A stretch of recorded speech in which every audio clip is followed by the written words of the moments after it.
আদি সিটা যদি একটা ভোগ পান তো টিয়াটা নিতাম না দি এটা কিছু 500 কত মিলেছে 500 টাকা ভাই কেন নেন নম্বর কত করে দাম দেব মালাই রসমালাই কত করে কাকা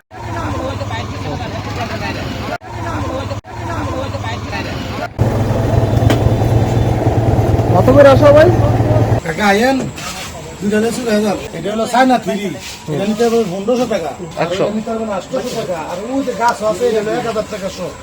আমরা এখন আছি সোনারগাঁ লিচু বাগান। লিচু প্রায় শেষ, গাছে লিচু এখন কম, বেশিরভাগ লিচু পাড়া হয়ে গেছে, পাইকাররা লিচু নিয়ে গেছে।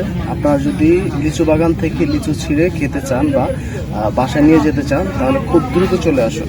এই বাগান কি আপনারই নাকি লিজ নেওয়া? না আমরা টাকাটা কিনে বানাবো। আজকে আমরা এসেছি ঐতিহাসিক সোনারগাঁয়ের পানাম গাবতলী ও শোলাপাড়ায়। আজকের ভ্রমণ গল্পটা একটু ভিন্ন। আমরা এসেছি লিচু বাগানে। এখানে অনেক লিচু বাগান, আপনি ঘুরে শেষ করতে পারবেন না।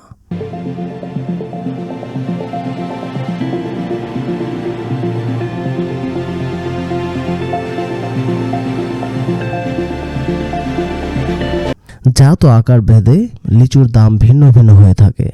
600 টাকা থেকে শুরু করে 1600 টাকা পর্যন্ত প্রতি 100 পিস লিচু।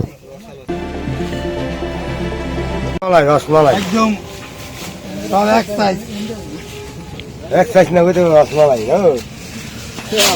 আপনি একটা আদিলন আদি সিটা যদি একটা ভোগ পান তো টিয়াটা নিতাম না দি এটা কিছু 500 এই যে ভাই সোনার গায়ের লেচু কত মিলেছে 500 টাকা ভাই কেন নেন 600 টাকা নিছি 600 700 একবার খেলে আমার বাগান আবার একটু নম্বর কত করে দাম দেব ঘুরে ঘুরে দাম জিজ্ঞেস করলাম ও 600 টাকায় 100 পিস লিচু নিলাম। দাম যতই হোক, বাগানে ঢুকে গাছ থেকে নিজ হাতে লিচু ছিঁড়ে খাওয়ার মজা আপনি সরাসরি না আসলে বলে বোঝানো যাবে না।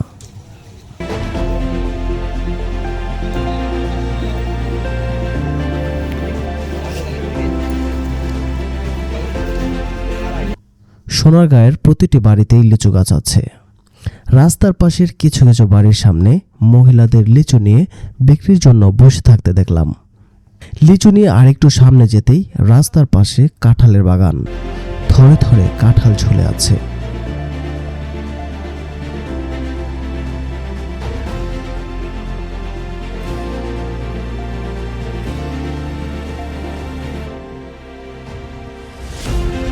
আরেকটু সামনে এগোতেই সবজি ক্ষেতের এত সুন্দর মাচা দেখে না থেমে পারলাম না।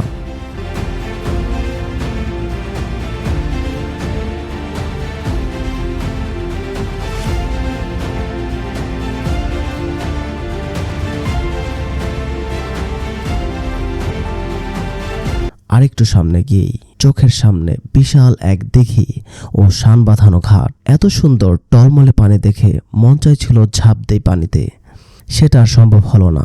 তাই দিঘির পানিতে হাত পা ভিজিয়ে মনকে সান্ত্বনা দিয়ে ফিরে এলাম। সোনারগাঁও আসলেই সোনারগাঁও, এই নামের সার্থকতা ছড়িয়ে আছে প্রতিটি গ্রাম ও মহল্লায়। আপনি যতই সামনে এগোবেন, অপরূপ সৌন্দর্য বিমোহিত করে তুলবে আপনার মনোজগৎকে। দেখা হবে পরবর্তী ভ্রমণ গল্পে। Stay connected, stay healthy. মা সালাম।